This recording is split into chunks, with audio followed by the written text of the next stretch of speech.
Cześć kochani, jak zwykle witam Was bardzo serdecznie, Janusz Dąbrowski. Jesteśmy na kanale Barwy Zdrowia.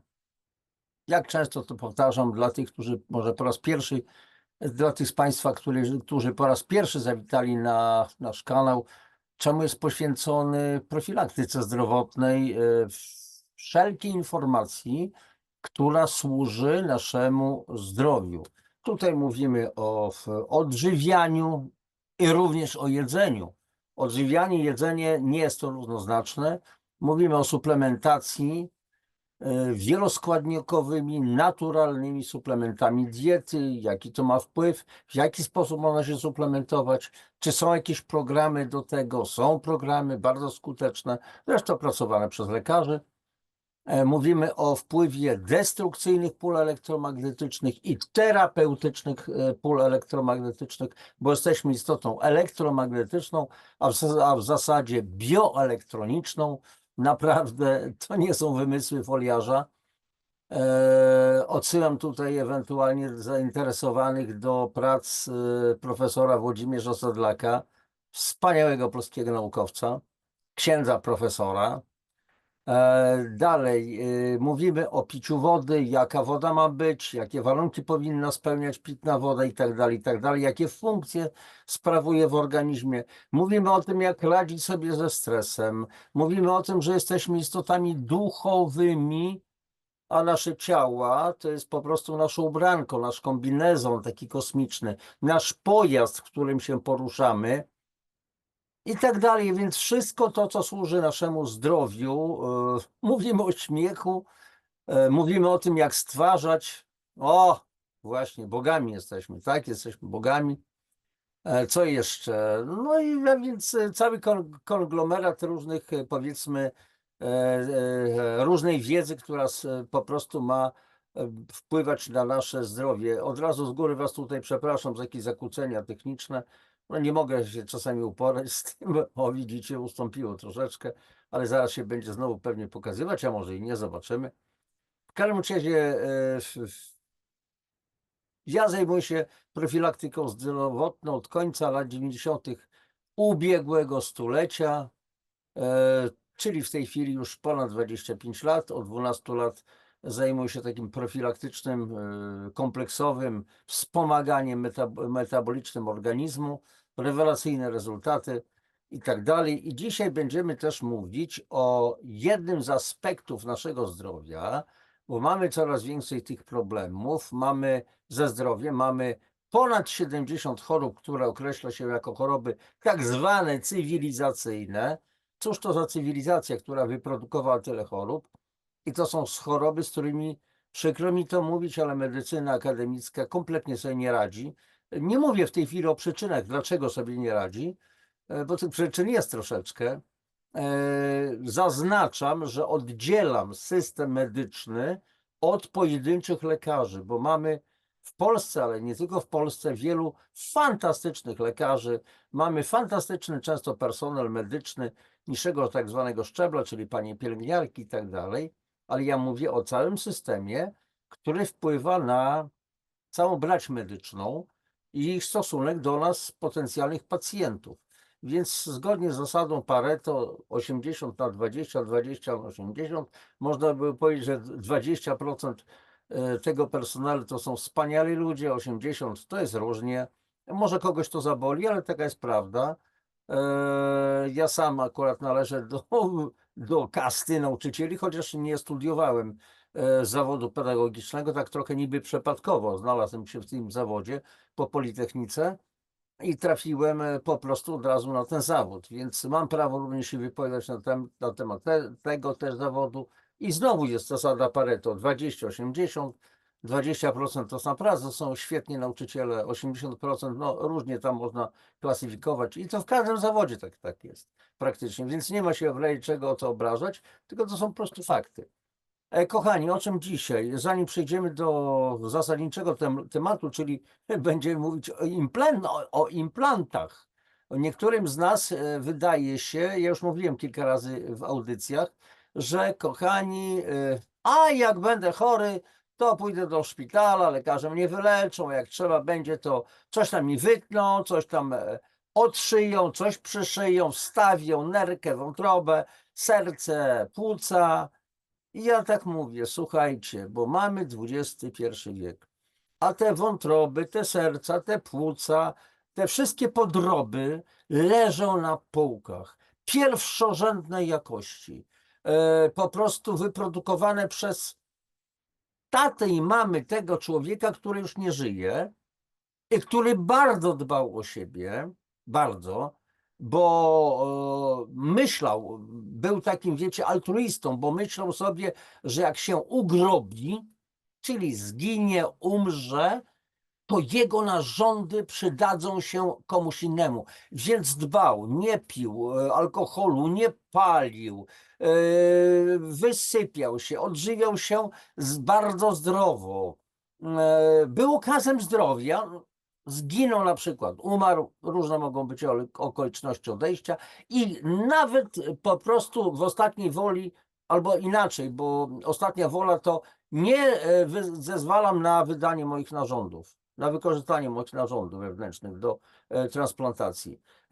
Już nawet tego nie trzeba, znaczy to trzeba zapisać, jeżeli się nie zgadzamy. Natomiast jeżeli ktoś nie zastrzegł tego, to jest domniemanie, że można wykorzystać jego narządy. I te narządy pierwszorzędnej jakości można szybciutko przeszczepić następnemu człowiekowi. Oczywiście wiecie doskonale, że traktuję to i bardzo ironicznie.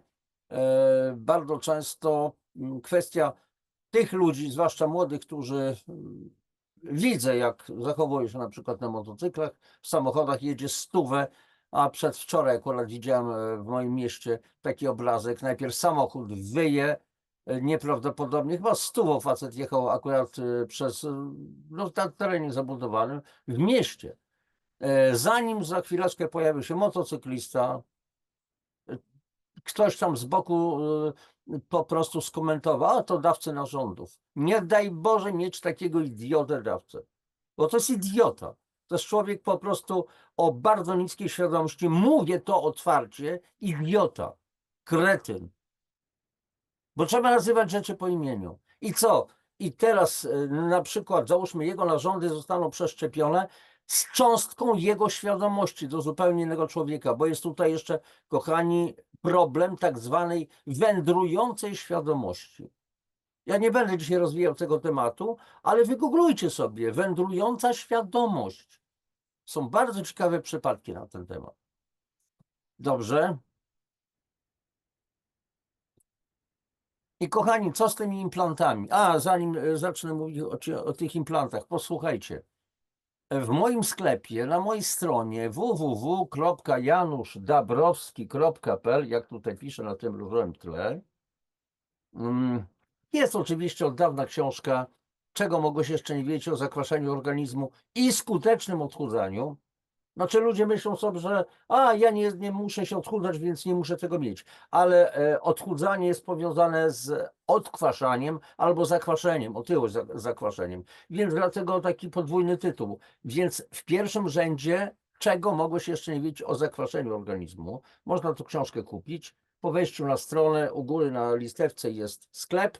Jak klikniecie na sklep, otworzy się tam, powiedzmy, okienko, są książki do opisu i sprawa załatwiona. I ja ostatnio zamieściłem, znaczy mój syn Piotr, z którym prowadzimy ten kanał, zamieścił również paski do pomiaru pH porannego moczu, bo wielu z Was pytało o te paski, gdzie można dostać, czy można kupić w aptece. No w aptekach czasami są trudności, dużo osób to zgłasza, więc sprowadziłem paseczki, można kupić te paski razem z książką, taniej niż gdyby oddzielnie, powiedzmy, te produkty po prostu kupić. I w razie czego, co robimy z tymi paseczkami? One tutaj macie, jak widzicie, to są te takie właśnie lakmusowe paseczki. O, tutaj widać, jaka jest szerokość. I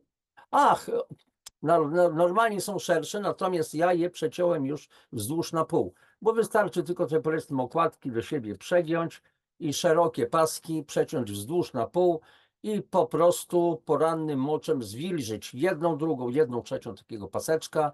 Jest skala barwna. Tutaj jest po prostu pokazane. Liczby może nie będą widoczne za bardzo, ale od 5,2 do 7,4 No i badamy, jeżeli mamy tutaj te paseczki aż do 5,2, 5,4, 5,8, to znaczy jesteśmy bardzo silnie zakwaszeni. Przypominam tylko, że skala pH jest skalą logarytmiczną, czyli jeżeli jest, przypomnienie, ewentualnie dla tych nowych naszych gości, 5, 6, 7, to pH 5 jest 10 razy silniejszym kwasem od pH 6, pH 6 jest 10 razy silniejszym kwasem od pH 7 i w związku z tym, że to jest skala logarytmiczna, więc jest 10 razy 10, piątka pH 5 jest 100 razy silniejszym kwasem od pH 7. To jest na tej zasadzie, a więc polecam, kochani, reklamuje się. Razem w komplecie można po prostu kupić taniej. Dobrze, i teraz przechodzimy do tych naszych implantów. Co z tymi implantami? Posłuchajcie, no właśnie, znowu się będę reklamował. Mam taką książkę Zdrowe Stawy. Taka publikacja, ona nie jest zbyt 130 parę stron. I teraz, kochani, na początek, bo w ogóle jest sprawa taka, że a co tam, nie ma problemu, wymienimy sobie te narządy, to o czym mówiłem. Mamy ogromne na przykład problemy z kolanami, z biodrami. Masa ludzi wymienia te sobie stawy, biodra i tak dalej. I jak to wygląda?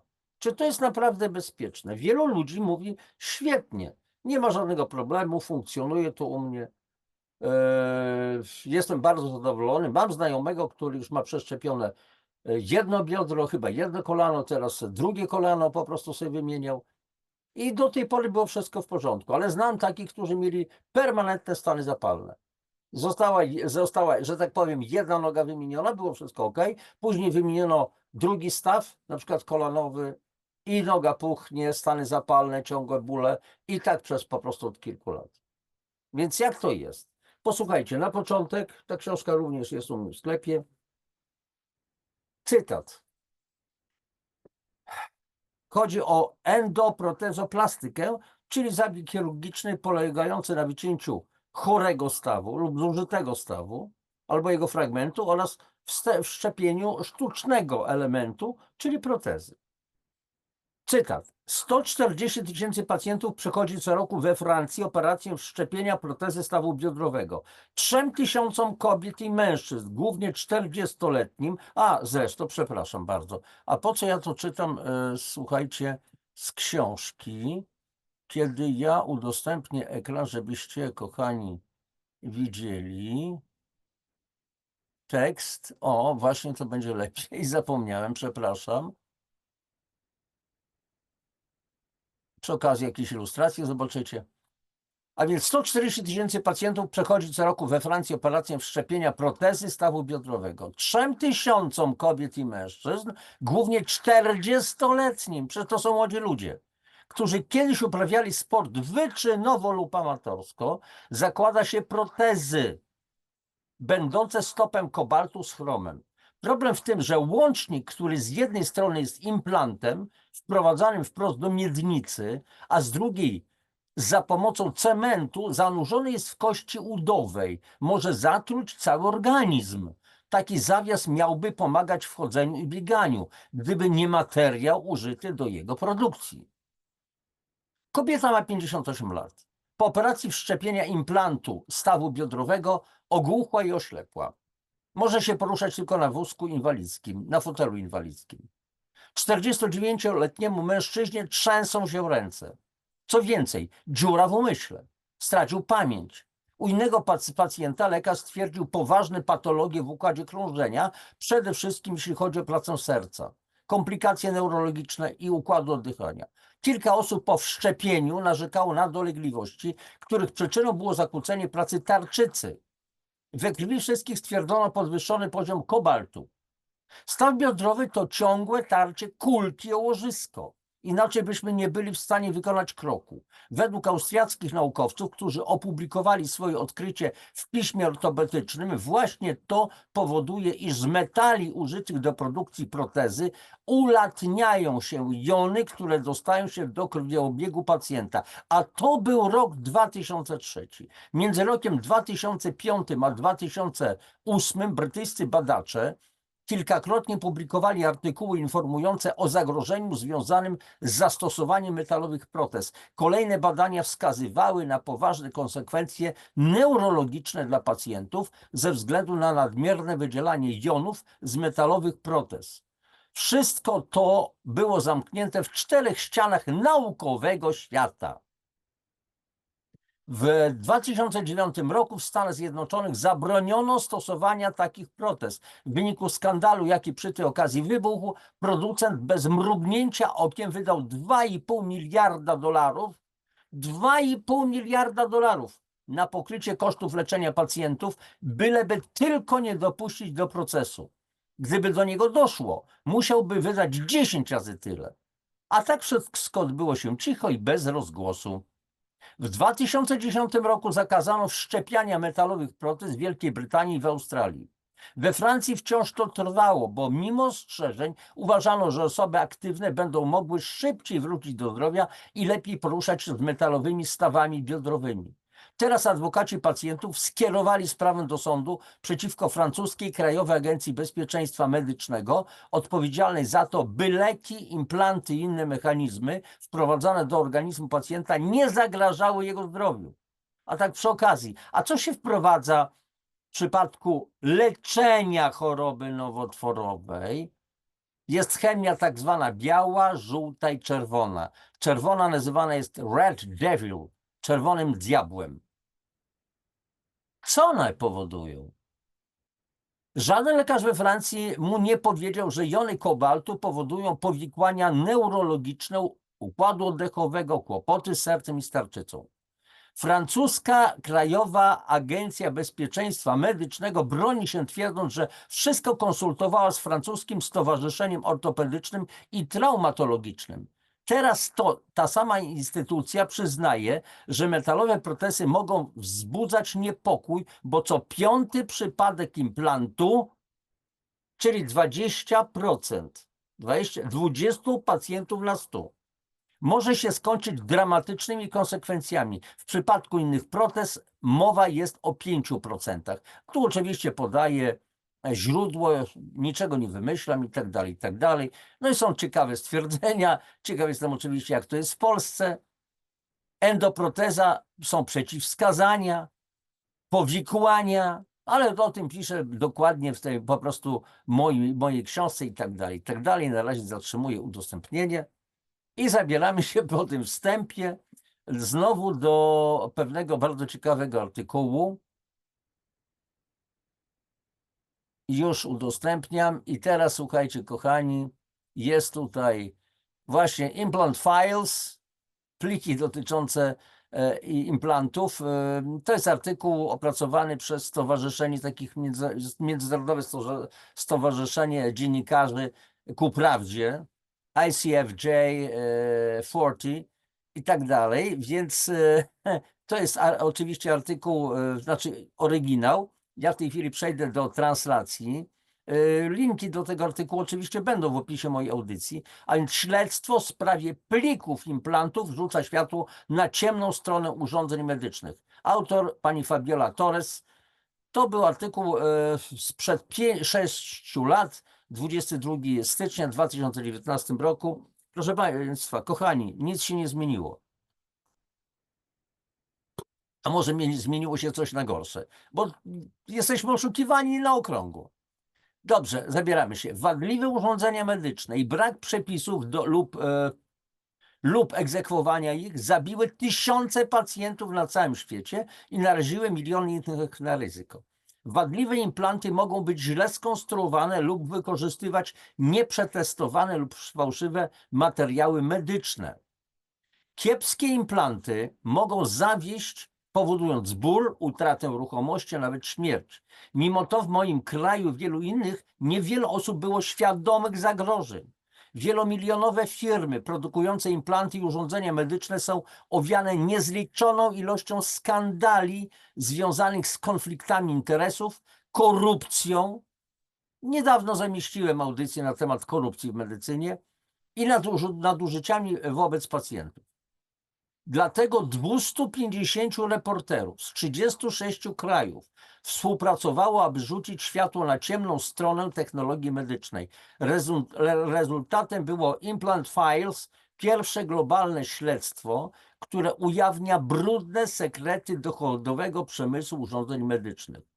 Jako ICFJ Knight Fellow nie wiem co to znaczy, tak prawdę mówiąc, ale to nieważne, doradzałem zespołowi reporterów z Ameryki Łacińskiej w globalnym projekcie, którym kierowało Międzynarodowe Konsorcjum Dziennikarzy Śledczych. Wyniki były oszałamiające. Odkryliśmy, że urządzenia te były powiązane z ponad 80 000 zgonów i 1 700 000 obrażeń ciała na całym świecie w ciągu ostatnich 10 lat. Aby zgłosić tę historię, zespół nie mógł po prostu zwrócić się do oficjalnej globalnej bazy danych informacji o alertach bezpieczeństwa wydanych dla wadliwych urządzeń medycznych. Żadna nie istnieje. Żadna taka baza, która mówiłaby o tym, że implanty są niebezpieczne, nie ma systemu monitorowania tego, zgłaszania, tak jak nie ma NOP-ów, kochani. Poszczepiennych na przykład. W Polsce mówi się o NOP-ach, czyli niepożądanych odczynach poszczepiennych, no maksymalnie miesiąc, może półtora i tak dalej. A jaki lekarz chce to zgłaszać? A jeżeli NOP-y występują po 3, po 4, po 5 latach, a występują. Dlaczego dzisiaj dzieci chorują na przykład na celiakię nagłą, albo inne bardzo, na przykład na autyzm poszczepienny? Komu z lekarzy chce się wypełniać papiery, bawić się w papierologię, kiedy rodzic zgłasza takie coś? Dlatego to jest ukrywana prawda. Specjalnie robi się potężne formularze, bo nikomu się później nie będzie chciało ich wypełniać. Taka jest zasada. I w związku z tym, ale my nie mamy takiej bazy. To są jakieś pojedyncze przypadki. Naprawdę pojedyncze? Dlatego dziennikarze w tym projekcie opracowali własną bazę danych. Jej funkcja wyszukiwania umożliwia użytkownikom przeglądanie ponad 77 000 powiadomień dotyczących wycofanych produktów medycznych i ostrzeżeń bezpieczeństwa producentów, które zostały wydane w ponad 11 krajach. Moją rolą było doradzanie zespołowi dziennikarzy, pracujących nad Implant Files w Ameryce Łacińskiej, w tym w Meksyku, Peru, Argentynie, Ekwadorze i Chile. No jasne, to gdzieś tam na obrzeżach świata, tu my w Europie mamy zupełnie inaczej, a w Polsce to w ogóle mamy cuda. To jest na bardzo wysokim poziomie u nas, bo my jesteśmy Europejczyki. Ułatwiałem udostępnianie danych i wskazówek dotyczących historii przez granicę oraz kierowałem zespołami skrapowania, analizowaniu liczb i budowaniu interaktywnych wizualizacji.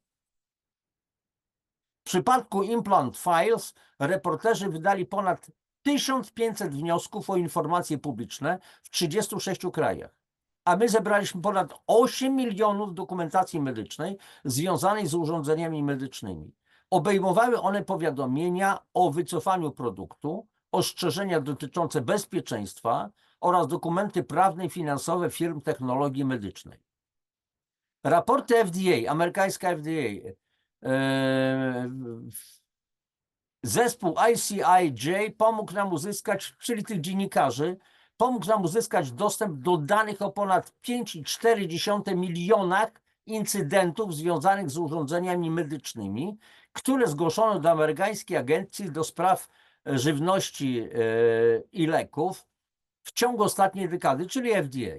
W tych raportach lekarze, producenci, pacjenci i prawnicy opisują przypadki, w których podejrzewa się, że urządzenie spowodowało lub przyczyniło się do poważnego urazu lub śmierci. W przypadkach, w których urządzenie miało wadę funkcjonalną, raporty sugerują, że prawdopodobnie spowodowałoby ono szkodę, gdyby zostało użyte ponownie. Większość krajów Ameryki Łacińskiej ma słabe systemy nadzoru regulacyjnego w odniesieniu do wyrobów medycznych, które są wprowadzane do kraju. I teraz, kochani, mam w związku z tym pytanie, jak to się u nas w Polsce dzieje? Czy my mamy mocne systemy nadzoru regulacyjnego? Jak sądzicie? Napiszcie o tym w komentarzach. Lokalne agencje regulacyjne dysponują raportami szczegółowo opisującymi wycofane produkty i ostrzeżenia dotyczące bezpieczeństwa z różnymi typami klasyfikacji, ale informacje te nie zawsze są udostępniane w terminowy lub systematyczny sposób. Nihil novi sub sole, nic nowego pod słońcem. Podczas gdy branża urządzeń medycznych działa na skalę globalną, nadzór publiczny nie jest ujednolicony w różnych krajach. Ten sam produkt może mieć różne nazwy w każdym kraju, a gdy numery produktu lub modelu seryjnego staną się dostępne, mogą się one również różnić, co utrudnia monitorowanie wycofanych urządzeń w różnych krajach. Taka sytuacja stwarza poważny problem.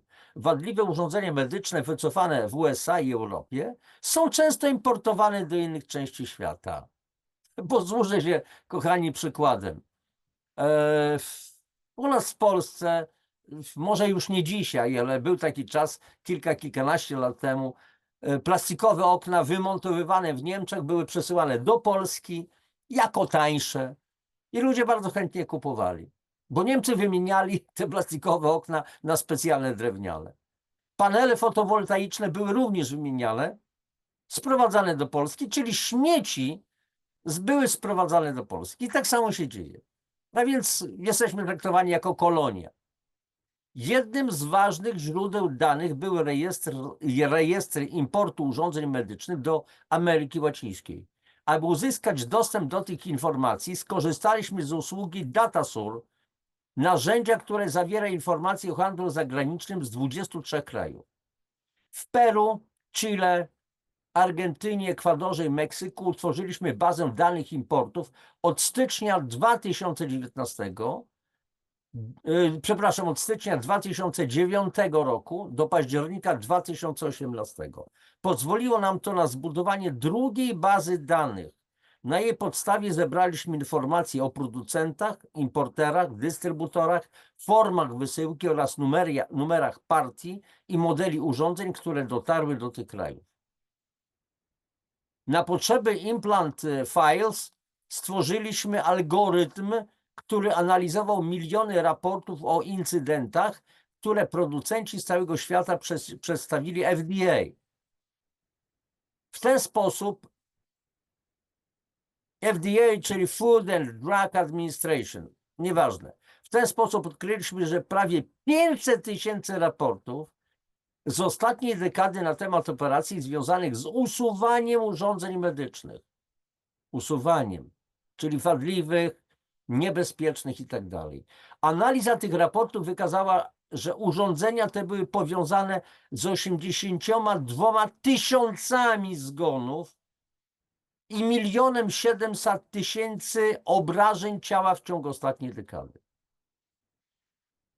Niektórzy lekarze nie ujawniają swoich powiązań z producentami przeszczepów, mimo że ich opinie medyczne, przepraszam, tutaj sobie przesunę się, mimo że ich opinie medyczne są stronnicze. Branża urządzeń medycznych jest bardzo konkurencyjna. Nasze stowarzyszenie ujawniło, że branża wielokrotnie groziła policji, chyba policją, myślę, bo tutaj translator, kwestia tłumaczenia, a więc branża wielokrotnie groziła pewnie policją, a także organami finansowymi i medycznymi na całym świecie. Od 2008 roku producenci zapłacili organom regulacyjnym w USA i w innych krajach co najmniej $600 miliardów, aby rozwiązać oskarżenia o korupcję, oszustwo i inne naruszenia prawa. $600 miliardów. I to im się opłacało zapłacić, bo gdyby sprawy trafiły do sądów, to zapłaciliby wielokrotnie więcej. Więcej ustaleń można przeczytać tutaj, podkreślicie sobie, znaczy klikniecie. Kim jest pani Fabiola Torres? Jest stypendystką ICFJ, Knight Fellow oraz współzałożycielką, redaktorką Ojo Publica, niezależnej non-profitowej peruwiańskiej redakcji znanej na całym świecie z nagradzanego dziennikarstwa śledczego i tak dalej, i tak dalej. Możecie to sobie po prostu poczytać, a przy okazji posłuchajcie, tutaj były pewne rzeczy podświetlane. Zaraz zobaczymy. O, na przykład rezultatem był implant files. Ja tutaj wejdę na to. Można to wszystko później przetłumaczyć. Znaczy tutaj akurat jest translacja. Pliki implantów. Proszę bardzo. Tematy nowe, wideo, globalne dochodzenie w sprawie szkodliwości urządzeń medycznych. Urządzenia medyczne szkodzą pacjentom na całym świecie, ponieważ rządy nie zapewniają bezpieczeństwa. Rzecznicy praw pacjentów naciskają na Stany USA, aby wprowadziły obowiązkowe ostrzeżenia dotyczące implantów piersi i tak dalej, i tak dalej, i tak dalej. Zatrzymujemy udostępnienie, a więc jak widzicie znowu nówka, sztuka. Oczywiście ten artykuł, to jest artykuł 2019 roku. Ja tę audycję nagrywam w 2025 roku. Pytanie, czy coś się zmieniło na lepsze? No tyle lat upłynęło, na pewno jest lepiej. Kochani, jeżeli weźmiemy pod uwagę następującą rzecz, że mamy coraz więcej przedwczesnych śmierci z powodu chorób układu krążenia. Mówię o Polsce. 140 000 ludzi umiera co roku w wyniku chorób układu krążenia. To jest pierwsza przyczyna w Polsce przedwczesnej śmierci. Drugie miejsce to są choroby nowotworowe i śmierci z tego tytułu. Wielokrotnie podczas moich tych audycji mówię. Mamy 200 000 w tej chwili praktycznie zachorowań na nowotwory w Polsce rokrocznie. 100 000 ludzi praktycznie umiera. Wskazania takie są, modele matematyczne i tak dalej, że w granicach 10-15 lat, czyli do 2035-40 roku, będzie zachorowywało w Polsce 300 000 ludzi i z tego 150 000 umrze. Potężne miasto, duże miasto. Pandemią jest cukrzyca typu 2, jest chorobą wprost pandemiczną. Dna moczanowa i wiele innych po prostu niepłodność i bezpłodność i tak dalej, i tak dalej. To się zmienia wszystko na lepsze czy na gorsze? A co mamy z jedzeniem? Czy to jedzenie, produkty, które nam oferuje przemysł spożywczy, są to produkty coraz lepsze, coraz zdrowsze, czy coraz gorsze? Bo jeżeli uwzględnimy choroby cywilizacyjne, że coraz więcej z nas choruje na te choroby, a nie, zaraz, zobaczmy, mam tutaj chyba, słuchajcie, taką listę tego akurat dla ciekawostki. Teraz może mam nadzieję, że znajdę. Jak nie znajdę, to zostawię. Ale mamy, kochani,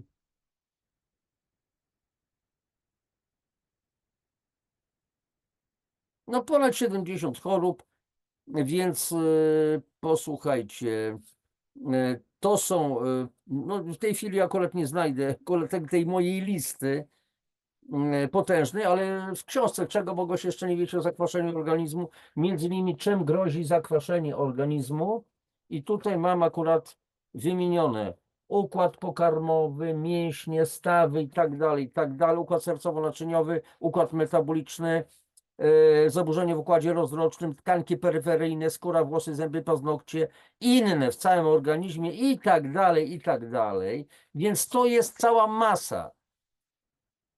No więc w związku z tym, to co ci piszą reporterzy, to będziemy zmierzać ku lepszej sytuacji, czy też nie? Przemysł produkuje wspaniałe zamienniki. Drukarki 3D będą produkować nasze stawy, nasze serducha, nasze wątroby, nasze nerki, bo tak jak mówiłem, tych dawców narządów nie jest aż tak dużo, a ich jakość tych narządów, no to jest pod znakiem zapytania. A co jeżeli traficie na przykład na nerkę wątroby narkomana, alkoholika, który się zabił na samochodem, motocyklem i tak dalej. Ja wiem, że te organy są badane, takie inne historie, no ale naprawdę są tak dokładnie badane? Jeżeli jest choroba nowotworowa, czy naprawdę doszło do dokładnego zbadania i czy tu nie wchodzi jeszcze korupcja dodatkowo? A więc, słuchajcie, mamy wątrobę, mamy serce, mamy płuca i tak dalej, mamy jakieś tam kosteczki z uszu, jakieś tam inne historie, mamy oczy. Nikt nie będzie patrzył na to, że to był alkoholik, narkoman czy jakiś inny nie nadający się, że tak powiem, do przeszczepu delikwent. I mam na myśli jego narządy. Słuchajcie, przepraszam, z najwyższym szacunkiem dla potencjalnych dawców, bo każdy jest istotą ludzką. Ale ja to ironizuję, a w zasadzie to nie jest ironia, to jest bolesna ironia.